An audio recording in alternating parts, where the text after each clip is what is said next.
Very cool. Yeah, yeah, definitely. But yeah, I was bummed out. We had to reschedule last week. We've really been looking forward to talking to you and figuring out what you're kind of like what you're interested in and what type of investments that you're interested in. Angela. Yeah, for sure. Well, Um, I did want to touch base on a couple questions. From you being here and kind of what you learned in Toledo. Um, I mean, obviously you're calling us back, so you thought the tour was pretty good. You got a lot of information. yeah, absolutely, Angela. It's one of those things like I can be sitting at home in Canada or in Chicago or anywhere in the world and looking at properties in, let's say, Toledo, and there's a triplex or a fourplex or a duplex might look attractive, but the visit from Toledo taught me that every city is independent. Every city has its like own advantages, disadvantages, struggles, and maybe duplexes and triplexes aren't the way to go in a place like Toledo where it's extremely spread out and it's hard to overlook. And so if I hadn't toured around with your team, I probably wouldn't be sitting here today understanding that, hey, maybe in Toledo, if I do buy, it's more of a long term rental, and I would aim more towards a single family dwelling opposed to, like, let's say, a fourplex or a triplex. Yeah, that's a good point to make, because a lot of it's kind of cyclical too. So, 5 or 6 years ago, the market may have been better for duplexes or 5 units, but it definitely has something to do with time too. And right now, with our single family market being our rents just taking such an increase, and the way that tenants pay their own bills in their single family compared to our two, three, and our 4 units, where the owners pay, to take care of the grass, to pay the water bills, sometimes pay heat, that you're going to make more money with your single families right now. So one of the other questions, outside of that, what was a couple of the other things that you really took home with you that you learned from Toledo, like the town itself or just investing in general? Yeah, definitely. I mean, one of the things that really stands out for me is is that the tenants have rights, and if sometimes if the let's say if the buyer isn't physically there to overlook, let's say, a long term rental, property management is the avenue to take, and so understanding tenant rights. It's hard to get rid of tenants. I'm understanding that as well. I find in Canada we don't have very many civil cases between, like, neighbors and tenant landlord disputes, or maybe they get resolved like at that level. They don't really get escalated into, let's say, the courting system or the legal system. And maybe I don't know what that is. Maybe because we only have less than 40 million people. I don't know. We've always had this, like, label that we're more friendlier and we get along with our neighbors and all that. But I think the other thing too is that, so first of all, it was nice to have that attorney come and do his thing. I think just letting him speak for a full hour, let him go off on a tangent, but as long as he cuts or captures the points that your team wants him to discuss, I think that's important, because he was going into things that are useful pieces of information for buyers to have, especially for foreign nationals like myself. Um, but one thing that's really hit me home over the years, I was doing some research, and even the visit in Toledo taught me that there are a lot of civil cases in America, and when looking up some stats, it's almost like 90% of the civil cases in the world are are based out of America. And when I started asking my friend attorney, I have a friend that I asked and I posed the question, why is that? He's like, well, it's simple. There's legislation that encourages it.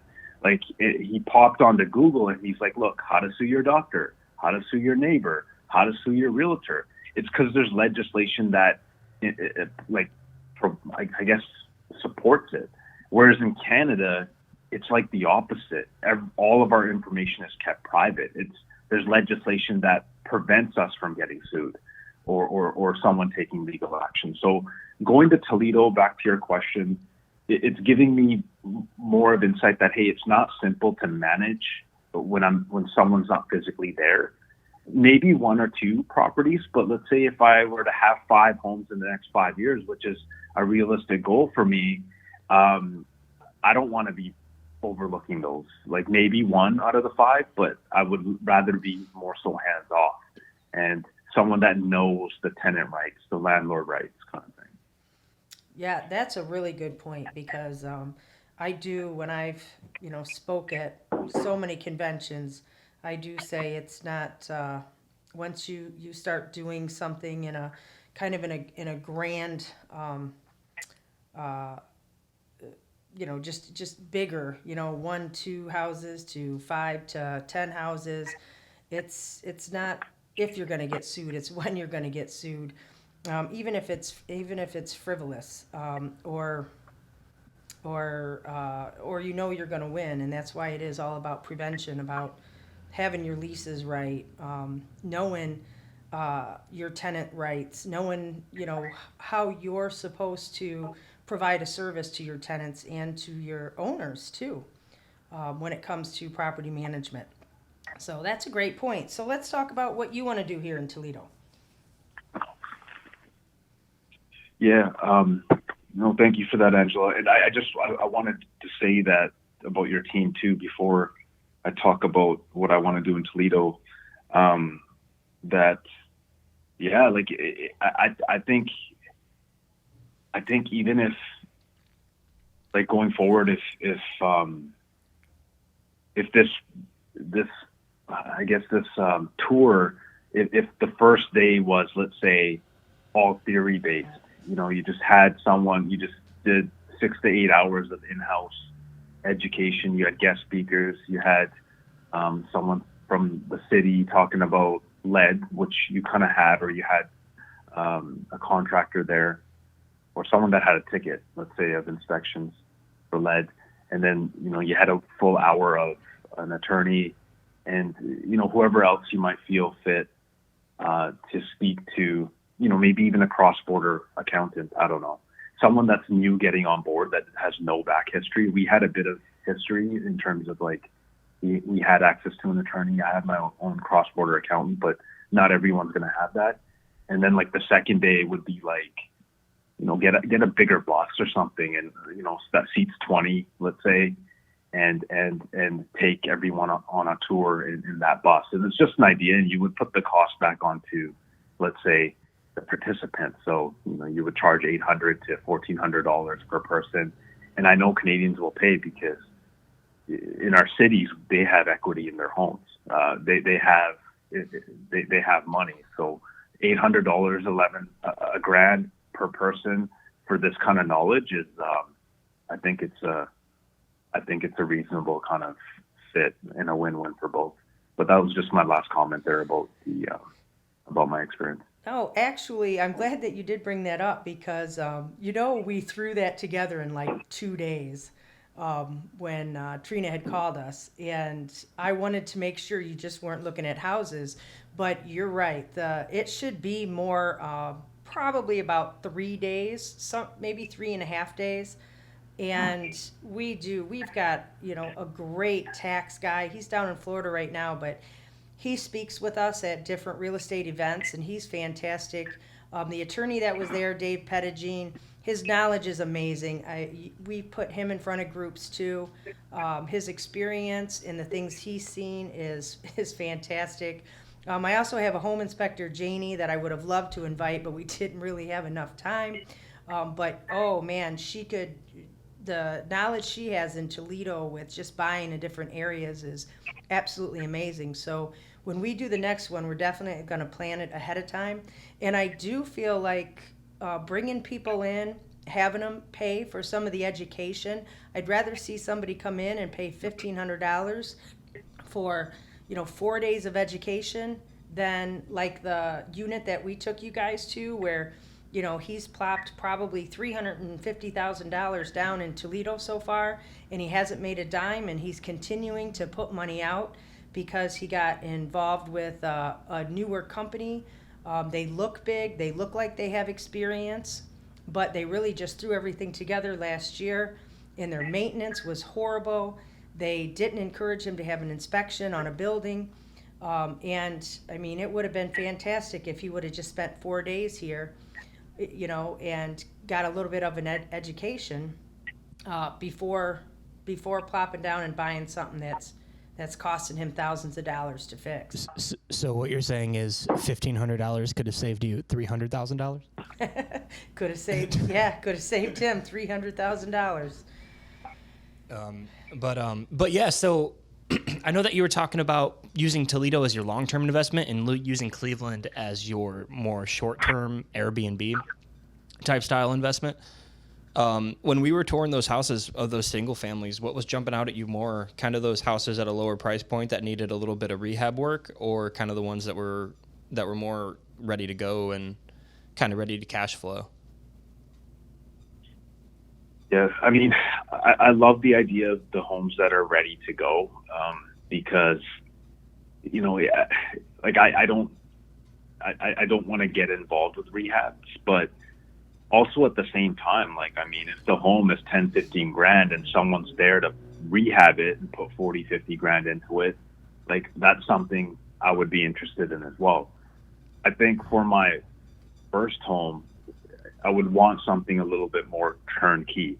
Now, with that said, I do need it to bring me some sort of cash flow every month, and that's when I'm more inclined to purchase my first home in Cleveland opposed to Toledo, because the numbers, even on a single family dwelling, do work better for me. But now, I mean, there was one home that stood out of all the ones I went to, that your team took me to. That was the one on 4326 Low Road for just under 120. Yeah.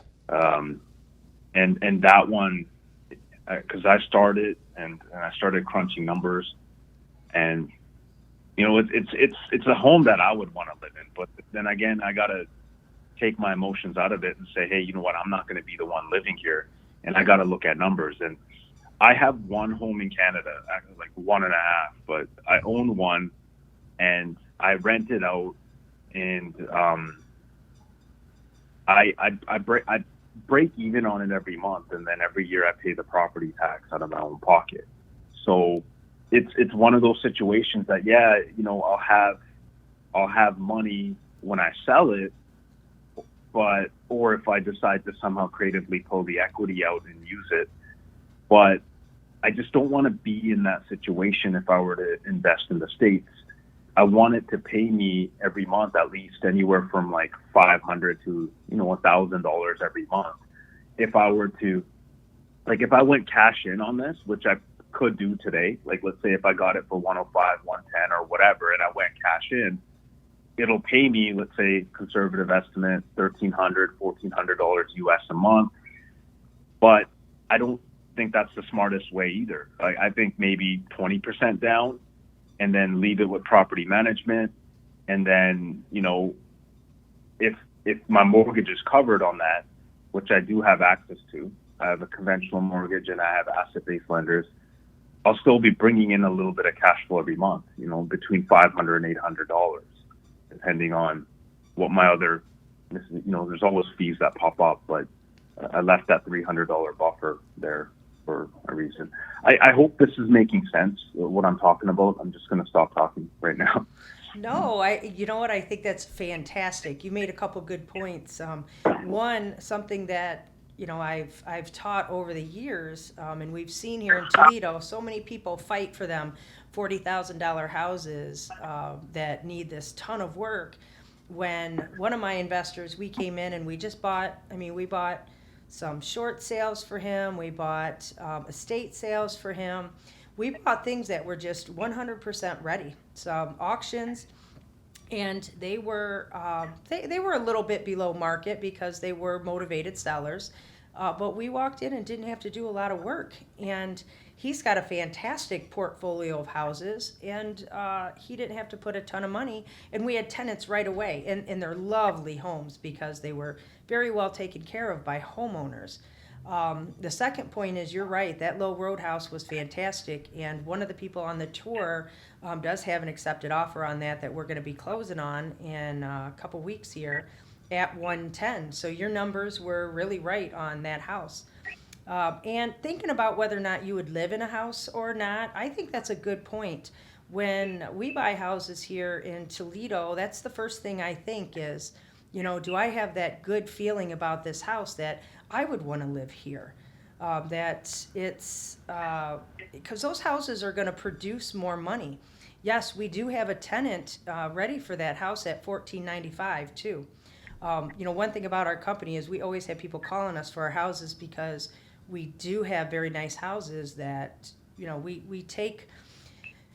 we look at them as if we would live in them. We want people to take pride in living there. We want them to take care of them.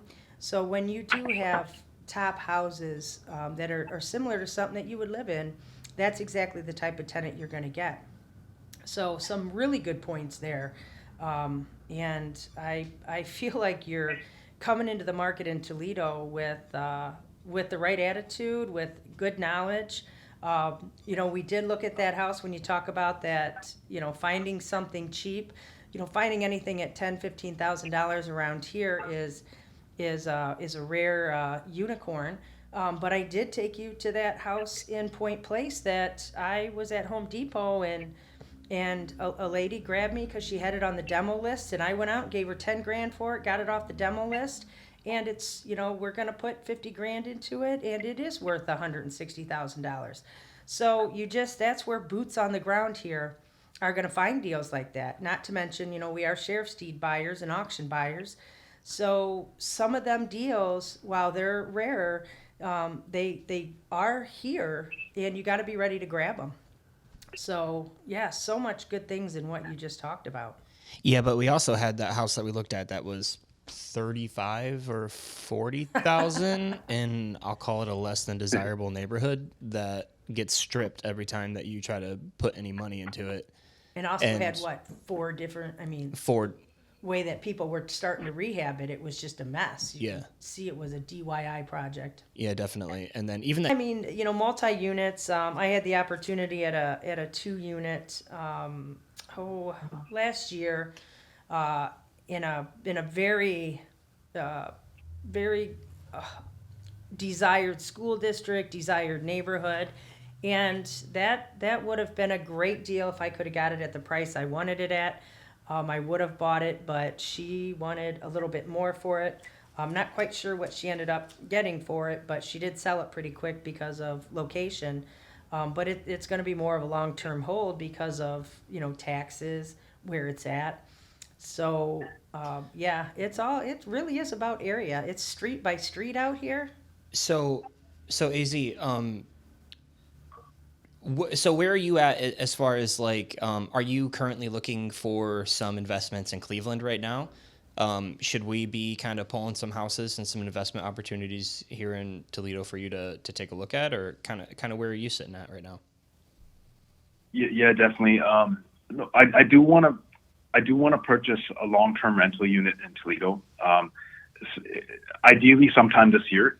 Okay. And if something pops up, so, I want to take home $500 to $800 a month off that unit. And so if I can get it between the price range of 85 and 105, fully turnkey, that's kind of, 85 and 110, let's say, and if the rent is close to 1,500 in a desirable area, I like the idea of even doing the 6-month rental to nurses close to the hospital, or I love that idea. I work in the healthcare business. I've done it for 12 years, and they're always looking for housing. So I do want to buy. I want to put, my heart's like, put 20% down if the numbers work. And for me, the numbers work if the rent is closer to 1,500 and it's between 85 and 105, 110 kind of thing. That's kind of where I'm at. I did want to ask you, I didn't get your fee structure for property management. I don't even, like, is it 5%, 10%? I don't, that's something I didn't ask. Yeah, no worries.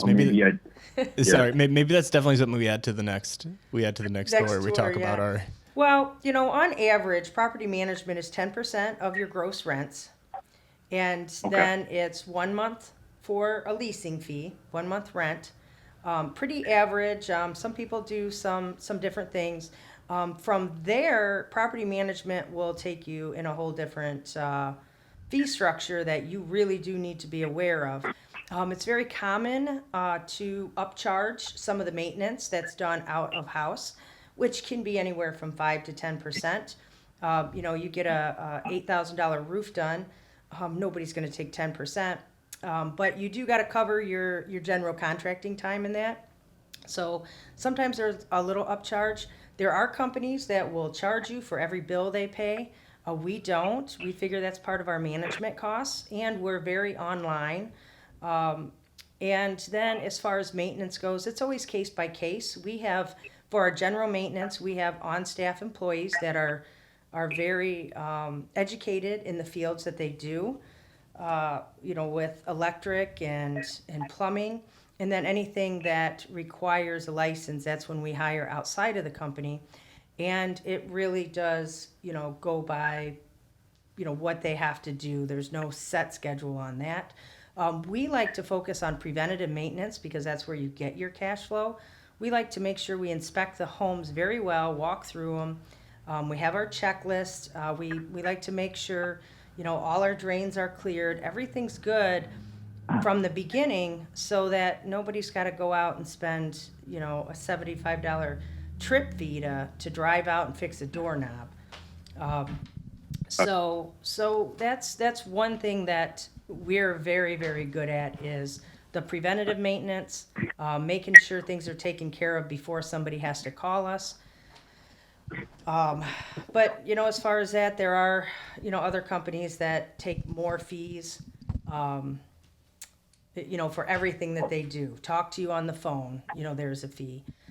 We do keep a very good online system where all your reports are. You have access to everything 24/7. You can communicate through it. So we try to make sure you know what's going on too. But like lots of my clients, once we put those tenants in, we also do a minimum of 18-month leases so that fee that that we're taking up front for moving in your tenant, advertising and everything, that you're not just getting 12 months out of it. We want to make sure that your profit is at least an average of 13 to 14 months of rent. If you've had to put any money into your turnover plus the leasing fee, we want to make the max out of it. Now, on average, our tenants stay at least 3 years.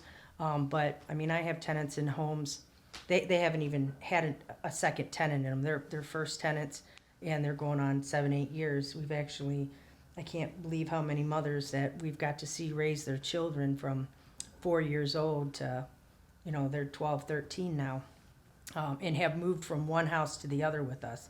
So it really is all about them long-term tenants and preventative maintenance that makes your best cash flow.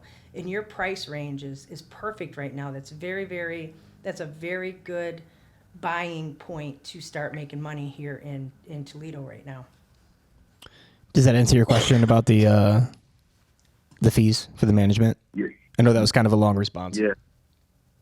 No, it's good to know. I'm sure there's more, there's probably a breakdown too. Eventually I can maybe have a look at, but it does make sense. I'm all hands off in that sense. So that's what property management would be in it. 10% plus the first month's rent, if I understood that correctly. Yep.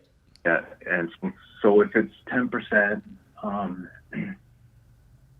it almost makes sense. Like, here's my thing. I'm debating, do I go all cash in and then refinance it sometime later next year or a couple of years from now, or do I go 20%?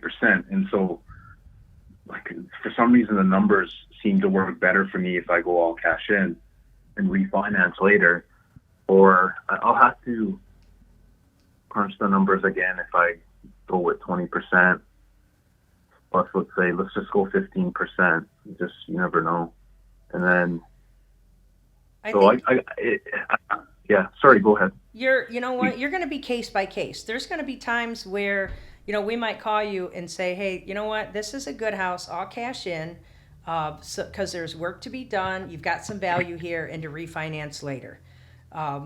Every single house is really case by case. And we do different strategies on all of them too. In some houses, like that low house would have been a good example of just getting a conventional loan on it and, putting 20% in, because it's a good house. You wouldn't need to refinance it down the line. So yeah, it's going to be, I think it's going to be case by case, especially when those good deals come along and we know we want the house, and, maybe there's multiple offers. That's when you're going to walk in and say, hey, we're all cash and we can close quick. And that gives you a lot of bargaining power here. Okay. Sounds good. No, definitely. Like, it's something like the low house. Low house was pretty much turnkey, wasn't it? Like, there wasn't much that needed to be done to it. I think it was ready to go.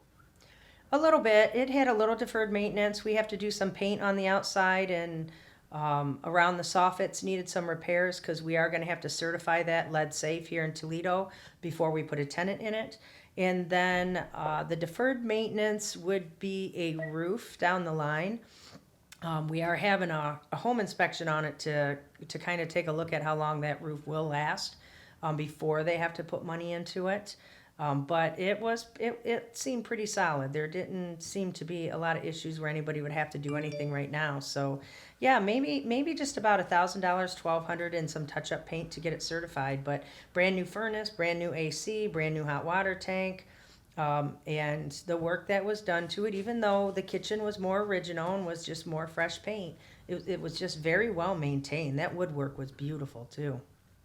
All the work that was done to it was done very well. Okay. So I would be interested in something like that. Out of all the homes, that one gave me the strongest feeling, and I like the area as well that it was in. So I would be interested in something like that as a long-term tenant. And yeah, that's, so JD, if anything like that pops up, maybe just shoot it my way, and then I can,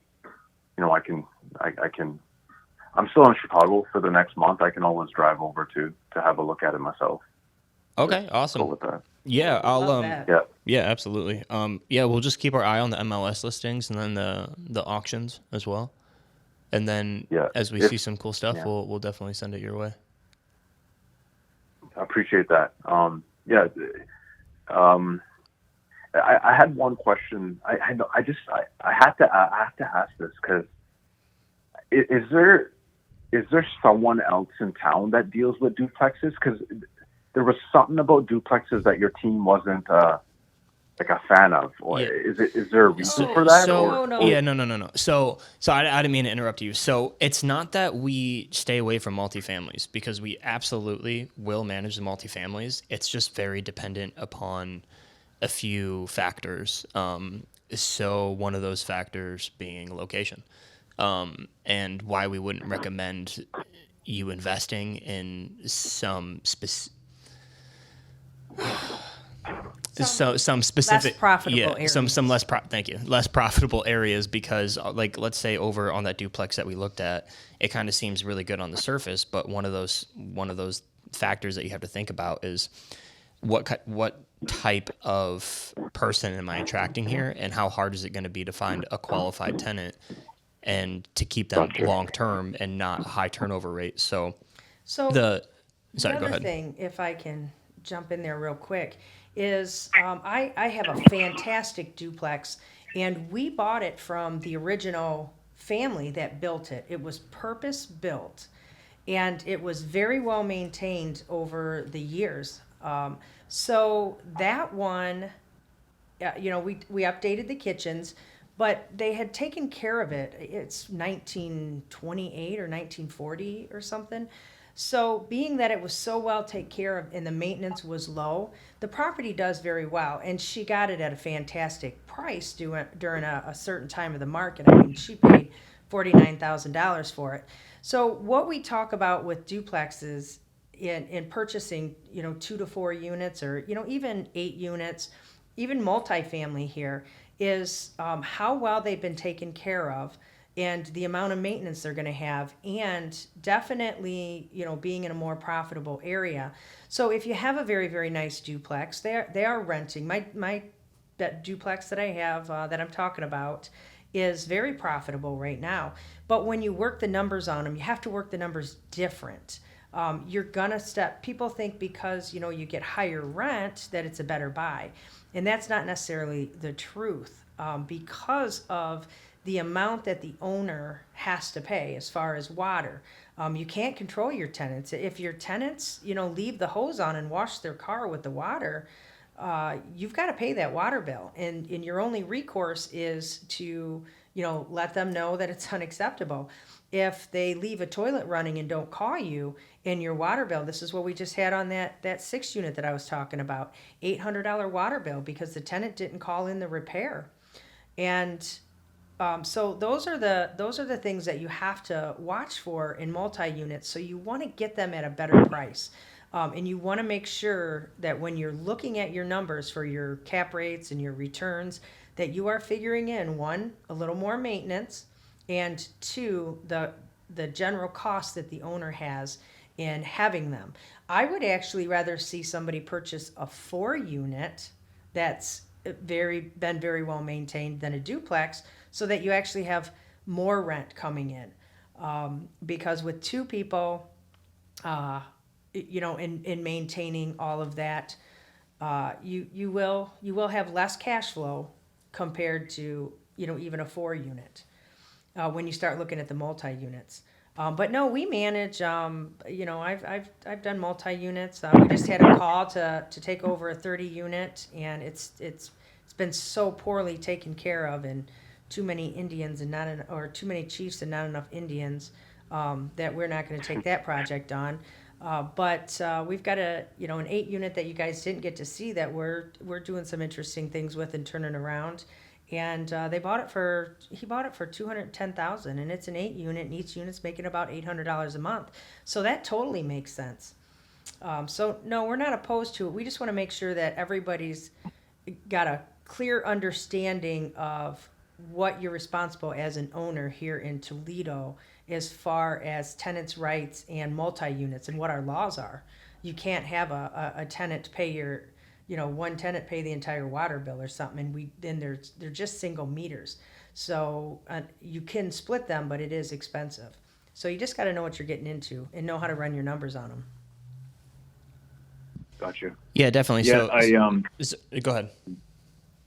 Oh, no worries. I've seen fourplexes on MLS and in Toledo, and even triplexes, and it wasn't part of the conversation when we were there. Duplexes came up a little bit, and so thank you for explaining that again. But I have been looking at fourplexes as well. I just wasn't sure about the areas, because the numbers do there's a little bit of extra cash flow in those numbers as long as everything's set up correctly. But that's something I would be interested in as well if it was a fourplex. But like I said, I don't know enough about them. So yeah, absolutely. And when you're taking a look at them, if you just text, we'll start a group chat between me, you, and Angela. And if you ever see anything like that, feel free to either text us or feel free to send us over via email. Because probably like 98% of the time we'll be able to tell you like, I don't know, maybe we should keep looking, or hey, like that's definitely worth driving by, and then we'll definitely take a look at it. But yeah, we'll definitely manage multi-units. It's just we're a little bit more picky, I suppose. But they're For sure. they're And I definitely out there. Yeah, because anytime you have four people or two people living in a building together, you got to kind of be aware of that there's going to be some issues. Not everybody gets along. So there is a Yeah, little which- more to it with, making sure you enforce rules and that they're all getting along well. Which is why you have your management company for sure. And you pre-screen well. Yeah, definitely. Gotcha. But yeah, so we'll definitely spend a little bit of time pulling together some properties for you. If you have any that you've kind of looked at, any triplexes or multi-units or single families that you've seen, just feel free to start emailing us. Shoot them over to us, and we'll start. We'll just start this process of finding you the first investment in Toledo. That sounds good. I appreciate that. I do have some that I've been looking at, and I won't bombard you guys with emails, but if I can pool one or two together and then send off an email every few days, if that's okay with you guys. Yeah, absolutely. And even if numbers don't line up exactly to your 10 cap, but you're still interested in them, every house and every multifamily, every duplex, it's just a really case by case basis. So you might run your numbers at an 8 cap, but we might run our numbers a little bit different. So just because it doesn't meet your initial 10 cap, feel free to send us over too, and then we can definitely run some numbers on it and see if it, kind of lines up and take a drive by it as well.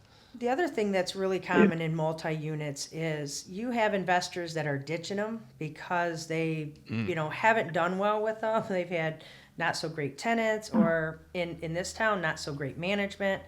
And a lot of times, we just got to go in and clear them out.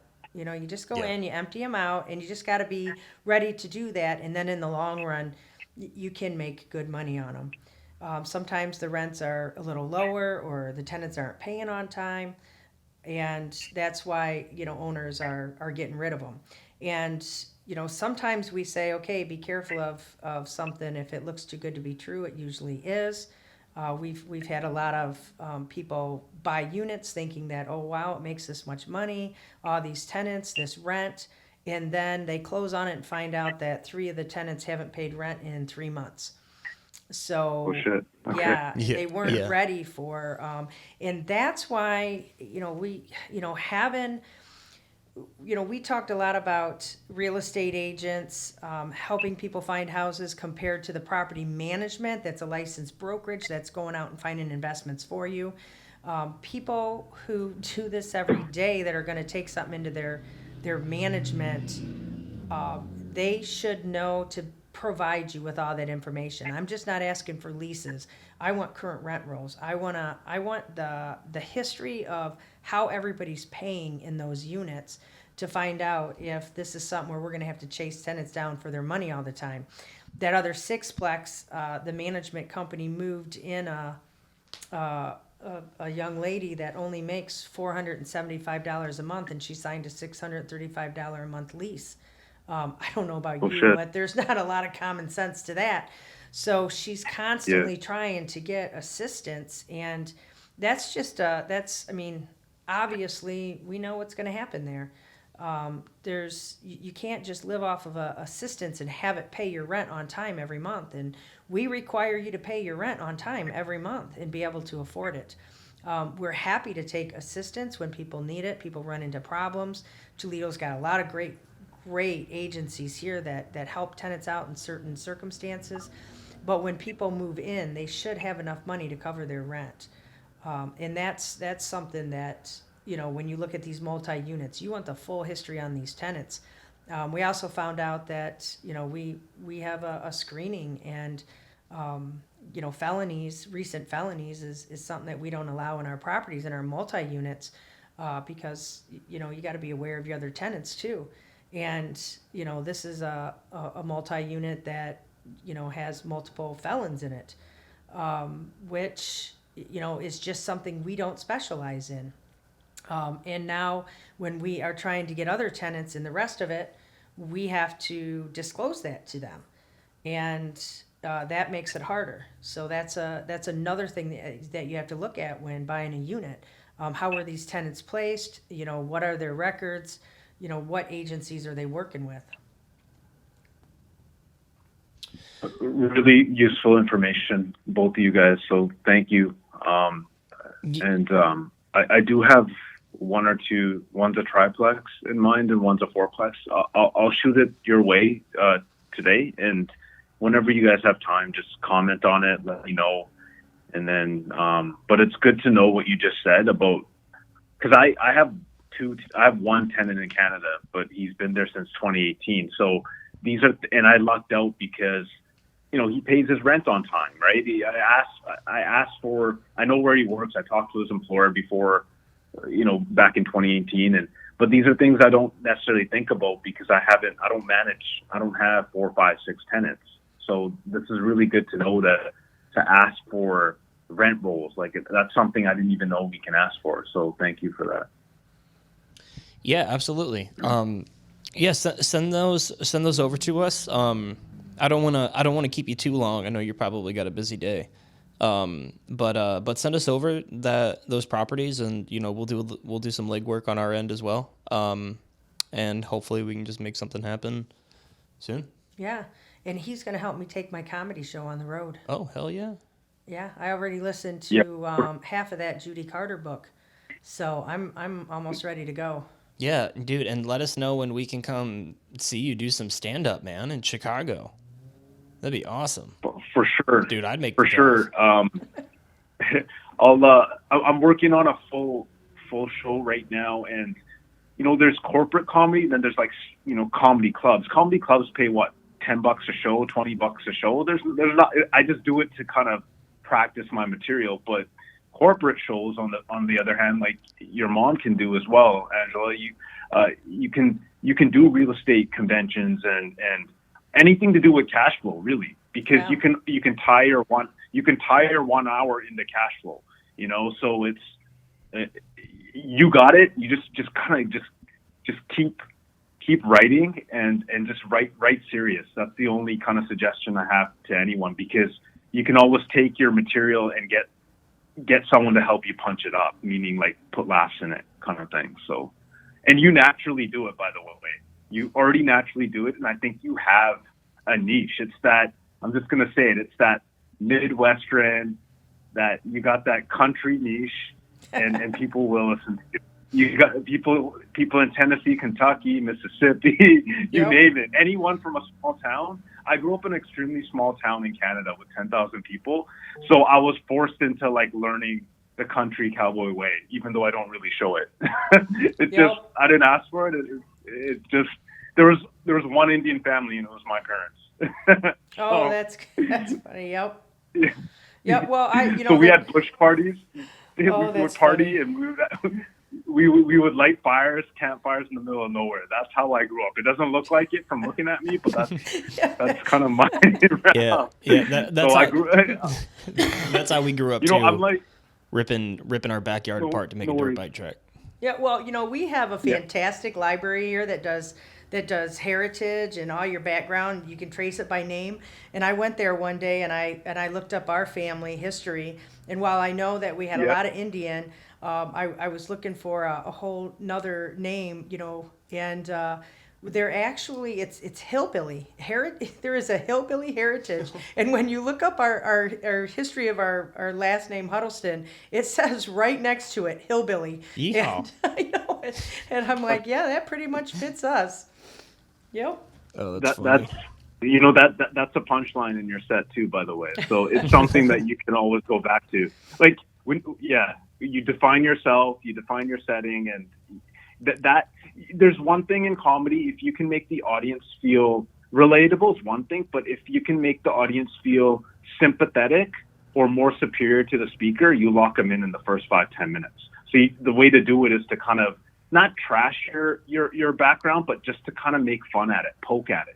Because once you do that, then you can pick on everyone in the world. So, there's ways to do it. Man, that's good to know. No, this is exciting stuff. So Judy Carter has a Facebook group as well. I'll send it to you sometime this week. Okay. She's the one that wrote the book. Yeah. And then I'll get you in on the group. There's about 3,000 members, but you can always bounce ideas in there. You can always email her. She's really good at getting back to you. My suggestion, and this is just a suggestion, once you write out what you want to talk about, right? I would pay, and this is something I'm doing too. I would pay the premium just to have a professional overlook your work, because once it's there, and once you start getting corporate gigs, those corporate gigs are anywhere from $5,000 an hour for that one show, or $20,000, depending on who you're speaking to. And sometimes, like through word of mouth, like down the line, like if Shaquille O'Neal did the same talk that you're going to do, he might get $200,000 for that hour because he's Shaq. But doesn't mean you can't get $20,000 for it. So it's worth having someone professional overlook your work before even getting out there and doing your first gig. So that's my suggestion. Yeah, and I think it's just cool to share the knowledge and the experience. That's what I've learned, and any time I've done presentations and speaking over the years is sometimes people just want to hear, somebody else's experience in it, like the truth, the real thing. When it comes to what we do, like we've talked about writing a funny book about, some of the stuff that's happened. But, sometimes it can be funny, but, other times it's very emotional. Doing evictions and setting families out is, it's part of the job. You gotta be able to handle it. It's just the way that it is. And, the fact that we've, found dead bodies in houses and had hoarder houses, it's just sharing that experience to know that it's not all roses all the time. It's not like these shows on TV, the reality shows, where, oops, they found something weird in their rehab. When you do this every single day, there's a lot of emotions, there's a lot of humor, there's financial mistakes. The real show is it's worth sharing to people so that they know what they're getting into. I'm completely with you, and what you just said there is like something you and Kyle both, you and JD said, like day one is like, we know the good stuff, but let's tell me about all the struggles. And I want to know about the struggles and all the money that we've lost in real estate. And I think what you just said there is like, that's a podcast itself. I know JD had some podcast mics set up or interview mics set up at at your office there, but I think a podcast around like, or even podcast and then a book around an audio book around like, the problems in real estate, or just a catchy title to capture what you just said is huge, because that's what people don't talk about. And I don't know the real estate podcasting space. I don't know if one exists on this, but not about the good cash flow. Let's talk about all the money we lost and all the problems in real estate. I think you might have something there. Yeah. Well, we're actually sitting in that little station right now with our microphones and our headphones. So yeah, you're the first test run. Yeah, you're our first interview. I like it. I like it. If you need me to sign a waiver, I am down. Whatever you want me to do. Sounds good. Yeah, can we have your verbal permission I think to that's good post enough right this? there. Yeah, I think that's good enough. Absolutely, yes. Yeah, you guys are good. I honestly, I appreciate this conversation. I got a couple properties I'm going to send your way just to have a look at, and let's just continue this discussion, even if it's once a month, because I think oversight and accountability is important. And I think I want you to do that full hour next year, or maybe even this year. And I think we have some really good ideas. Like, I don't bring a whole lot of real estate experience to the table. Like I said, I have 1.5 homes. I think I barely qualified, but I do have a little bit of money to buy something, 1 or 2 properties. And so I think my perspective, and then also your perspective on like being in the game so long, it brings insight to people that you wouldn't have unless you had that 30 years on the front lines, you Yeah. know, dead bodies, squirrels, all that stuff. So The dog ate her face. Yeah. Oh gosh. Yeah. That's crazy. Yeah. That's crazy. But yeah, I'm so excited for you, and knowing that it really is about the first house, purchasing the first house and getting started. When I look back about starting and doing one house here and one house there, and how it led into a career. My first land contract, I land contracted a home I owned. And I was hurt, and it was difficult to stay there, and I land contracted it.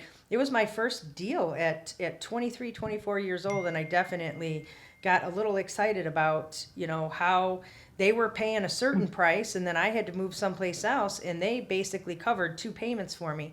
And it's as simple as that first house that gets you started. Especially when you're younger, and that like you were talking about, a house a year is a good start, because in 10 years you have 10 houses, and that could be a good amount of cash flow right there to well, like you said, passive income is where it's at, that you don't have to work for it. I'm totally with you. Yeah, I like this long-term plan, and yeah. So thank you to the both of you. Yeah, of course. Thanks for taking the time to talk to us, man. And we'll No worries. yeah, we'll take a look at everything you send us. Sounds good, guys. I will. I'll touch base with you definitely later this week, but I'll send you an email today. So thank you. Sounds good. Perfect. We'll talk to you later. Have Okay. a good day, eh? Hey, You too. But hey, you guys put those photos up. Those 10 photos that you put up. Tell me you guys put those up just because we're showing up. Oh gosh, you know what? No, it wasn't, but it was in the back of our mind. They're like, because we knew you guys were Canadian. Yeah. Because we went to that Jordan Peterson conference like I could only 6 months ago, and then we were like, it's definitely time to put them up. This is a sign. Yeah, because the Canadians are coming, right? I get it. Yeah. I could totally see that conversation. Yeah, it was a risky So, move guys, though. the comments. It was a risky move Let's though. We take down probably the could have Swedish picked. photos. We got to put the Canadian stuff up. Yeah, right. We probably could have picked someone a little less controversial. It was a risky move, but I think it paid off. yeah. Oh, that's funny. All right, guys. It's hilarious. Okay, so we'll chat soon. So thank you, guys. All right. Appreciate you. Thanks, AC. Thanks. Have a good day, man. You too. Bye. All right, bye. Bye. Is there anything else you want to talk about? No, you know what? That was awesome. The tour was awesome. It's good to get the feedback on what they were thinking, for what we talked about, and I know I shouldn't necessarily completely let people think that we don't do multi-units, because we do. We just know in certain markets at certain times that those single families are what are cash flowing right now. The good, solid, good boned homes, keeping maintenance down, having tenants be responsible for taking care of the house. That's primo. And in all of the years that I've been doing this, from coming to Toledo and taking over that multi-unit with all the mold and the roofs and the poorly managed, and they thought they got a good deal, but just tons and tons of work, to really letting people know on those multi-units that you want home inspections. Some people start working on them, and they've been a lot of high maintenance. Yeah, the rent rolls and the unit inspections. Yeah. Like individual unit inspections, if you can, Yes. which I'm pretty sure our Brook Yes. Park unit, they didn't get individual unit inspections, right? Yeah, no, he did get that at a good price, but He got it that's at a the good other price thing. though, but it wasn't factored in to have to replace every single furnace or Yeah. every single bathtub or Yeah. every single kitchen. You know what I mean? Like, it was still bought at a good price, and it's almost done, and it's going to start really cash flowing soon, but that could have been used as bargaining material for a better price, Yeah. in my opinion. And, that had a lot to do with the previous management on it. And I think that, when people really start putting their numbers together on multi-units, you've got to have that money to put in them. Walking in and thinking that the rent's going to pay for renovations and stuff when when we got to walk in and clear out 4 or 5 tenants because you get a contact buzz just walking through the hallway, and you've got to turn all these units, you got to have that money available. So when you inspect every unit, you get all the rent rolls, you walk through those units and you have a plan. This is a business. And putting together your plan for renovation of multi-units, and having those funds available to put the money in it so that you can get it to cash flow quicker. We've had that 8 unit for over a year and a half now, and every single dime's going in it, when I would rather jump into a multi-unit, clear it out, renovate it, put good tenants in it, and have it performing in 3 or 4 months. Performing or put it back on the market. Yeah, or sometimes if you get it performing well, you can make some good money off of a flip on a multi-unit too. Yeah, definitely. After you actually screen your tenants. Yeah, and but it's good. It's like I said before. A lot of these people come and think they're getting these turnkey homes, and some of them are. If you look at the history, the people have owned the homes for a long time. But when you see these houses, and Aries Online is our public records, when you see these houses in these multi-units jump in hands every 2 years, it's basically because it's not making money. There's a problem. So either you can walk in and say, you've got an advantage to walk in and get a better price because you have somebody that can make this unit produce, or you're going to look at it and just say, man, these people have just not been making money. It's been crap work. They haven't had any licensed contractors working on this place, and it's just a maintenance nightmare. And that's what you got to be careful, because if it's making money, people don't sell them. In fact, a lot of our good deals here that are coming from our, we have a huge baby boomer population retiring, and some of them are, local people that own a lot of properties. You're only going to find those deals from, other investors, other people that are in the market, that they're coming to them and saying, hey, we're ready to retire, and we've got a great portfolio of producing properties, and they've made so much money off of them that they're not bid warring them. They want them to go. They're very protective of their tenants, and they want them to go to a good landlord. Yeah, that's where you find the best ones. Mm-hmm. You won't even find them on the market. Yeah. Well, I say we keep this under an hour. We're about 59 minutes and 16 seconds. Yeah. Sound good? But that was real good, and AZ was awesome. Yeah, he was. He's a funny guy. Yep. He's a really funny guy. So, and we're looking forward to doing more tours, and we're happy to. We really encourage people to come in to town and look at properties. Give us a call, and we can set something up and at least spend a couple days looking through properties and meeting good professionals here. Yeah, absolutely. So, sweet. With that, we bid farewell. Awesome.